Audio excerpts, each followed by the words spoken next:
Hello everyone, it's Jay, and have you ever witnessed an alien before?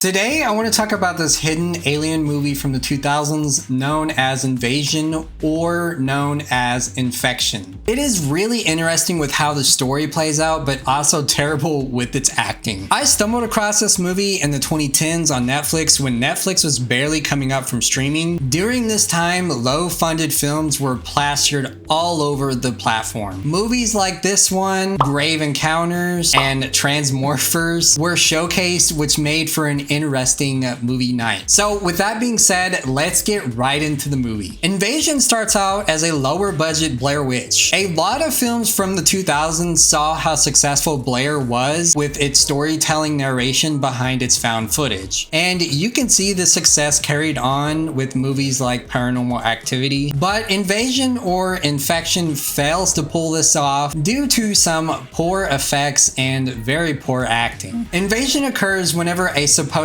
government operation plagues the little town of Lawton, California. This narration is introduced in the film by a reporter who's eager to sneak their way into the little town, but is cut short by the title of the film. Now, I am going to skip some of the film due to the slow pacing and the information that you will need as an audience. For a little under 2 minutes, we get a description of the events that took place in this small town, and it is terribly written in what looks like Comic Sans, but all you need to know from this description that starts out in the beginning of the film is that an investigation occurred by the NSSA, and what was discovered by a police patrol car showcases an outbreak in Lawton. The found footage from a dash cam starts with a police patrol car driving through a park late at night, which is actually pretty much the whole film, and the audience is left to discover what happens with just audio. But this patrolman is not the main character of the film, like they have you believe that it is. The officer comes across a man with a disabled truck, which is literally the description of the actor due to him not really having a name in the film. Both of them converse about his broken down truck, and the officer contacts dispatch to have a tow truck come out and help this man. During this call with dispatch, we start to get the feeling that something is off due to dispatch receiving calls that something weird is going on. This is also where we get introduced to Jenkins through this call, who claims to have come across a meteorite with something moving inside of it, as well as that it had attacked him. As the officer drives through the park, he stumbles across Jenkins' truck, but also a meteorite that catches him by surprise. He then decides to investigate Jenkins' truck because Jenkins is nowhere to be found, and after some very poor acting by the officer, we get what the film is really about. Invasion. Jenkins comes out of the woodworks and attacks the officer, but Jenkins is carrying a parasite from the meteorite. And to be honest, this parasite is similar to what you see in movies like The Faculty. It's pretty much a complete rip. But the interesting thing about this whole scene is the editing. There are a few glitch effects. You can see the parasite taking over the human body. The now infected officer gets back into his car, zombified, making weird noises, and if you listen closely, his voice is edited in reverse, just to give a creepy narration to the film. And how this parasite or invasion continues is through finding other people at the park that all of the events took place at and attacking each person so it spreads. We see this happen a few minutes later with Timmy Boswell, who is introduced as the mayor's son, and his prom date that are at Lover's Lane. Timmy gets attacked by the officer and is subdued by the parasite. Timmy's passenger or prom date, known as Cheryl Cooper, escapes in the officer's patrol car since the officer took the keys to Timmy's car. And this event is how we get introduced to the main character of the film. And by the way, Timmy did not die. He awoke infected right before she escapes. As she is getting away from the infected, she's in a panic, contacting all channels on the dispatch. And to be honest, this is where her acting shines the most. She's in a really high state of panic and just has a lot of anxiety, and it's really good on her acting skill. This is how she makes the audience believe that this this occurrence really did happen. Dispatch finally reaches out, but is confused on how she got into the officer's car and does not believe her when she explains that she was attacked by the officer. While the argument unfolds, Cheryl is told to stay in place by Dispatch, but soon sees another meteorite crash to Earth with cheaply added visual effects of negative filming. In a panic, she starts driving like crazy again, only to argue with Dispatch even further. After driving for a few minutes, she comes across Jenkins, the first infected person that we see in the film, who has just infected the man with the disabled truck. During this part of the film, we get to see some sick visuals of the infected people. Cheryl gets spooked once again and floors it out of there, only to come across the entrance that has been blocked by the officer, Timmy, and the tow truck driver that was introduced in the beginning of the film. But don't worry, she escapes again because the story needs to continue on. We then get hit with the line that Cheryl is pregnant because she is in a panic state and doesn't know what to do while she's on the radio with Dispatch. Through this revelation, we get this insane vocal acting that is very similar to what you see in the Blair Witch. And like I said before, the acting is done so well in this part of the film that it makes the film very believable that this actually occurred. Her anxiety to get out of the park and the stress that she is feeling makes it so damn compelling. How do I get out of here? As she continues to drive in a circle through this park, we get introduced to Dr. Franks with the US Space Command. He expresses the outbreak and what has been going on through the town, and during this time we see more cheap negative film effects, which are meteorites crashing to Earth. But we also get to hear Cheryl express her side of the story and what she saw, which makes the scene so more compelling. One thing that I have not mentioned throughout the film is the use of sound effects and radio voiceovers. This makes the film feel more interactive and less like a cheap vlog that any content creator could do. As the film progresses to its end, Dispatch, who has told Cheryl to wait in the park, has decided to investigate and go into town to figure out what really happened. We then find out that the whole town has been infected just from vocal visualization. I had a tough time saying that. But this leaves you, the audience, to visualize what really happened in your head. This is similar to when you read a novel. You can visualize what the character looks like and the actions that they are doing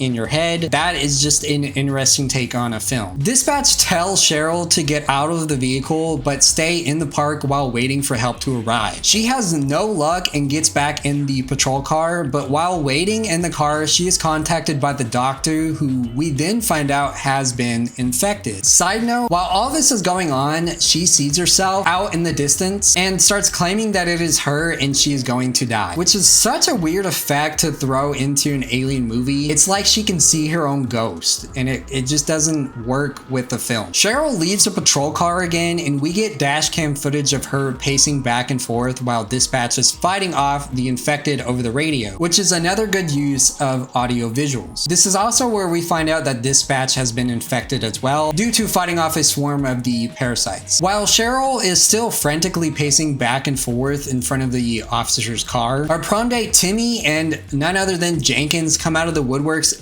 literally and start chasing after Cheryl. And in this scene, Timmy is sure walking like a zombie from Michael Jackson's Thriller, and it's kind of funny. Cheryl eventually comes back to the patrol car while still being chased by the infected and gets greeted by Dispatch, otherwise known as Deputy Ben. But what she doesn't know is that Dispatch has now been infected. We then get to see her being held captive, and as the infection is almost complete, we see Dispatch looking up at the sky and we get a flash of light, almost like a nuke was dropped on the small town of Lawton. We are then presented with the ending of the film, which goes back to the beginning with the reporter, but it has a twist. A government agent stumbles across the reporter and asks to stop the filming, but we then find out through arguments that the government agent is infected as well, and it cuts to credits in Comic Sans. This film is definitely cheesy and cheap, but harps on nostalgic films like Invasions of the Body Snatchers, The Faculty, and Blair Witch, which brings an interesting narration. It's not every day you see films using audio as the main source of entertainment to give the audience a scare. This found footage or film has a short runtime of just about an hour, while 20 minutes of the ending are dedicated to just credits. And I do want to throw in that this film was dedicated to somebody. What's interesting about this film is it's something that you can find on YouTube today by small content creators, and that's just very interesting. Like, I've done some of these effects before on some of my videos on my channel. Have you stumbled across this film like I have, or are you now interested in watching it? This will be the end of my video, guys. If you happen to like my content, make sure to like, share, and subscribe. Leave a comment down below on what you think, and stay infected, people. I'm out.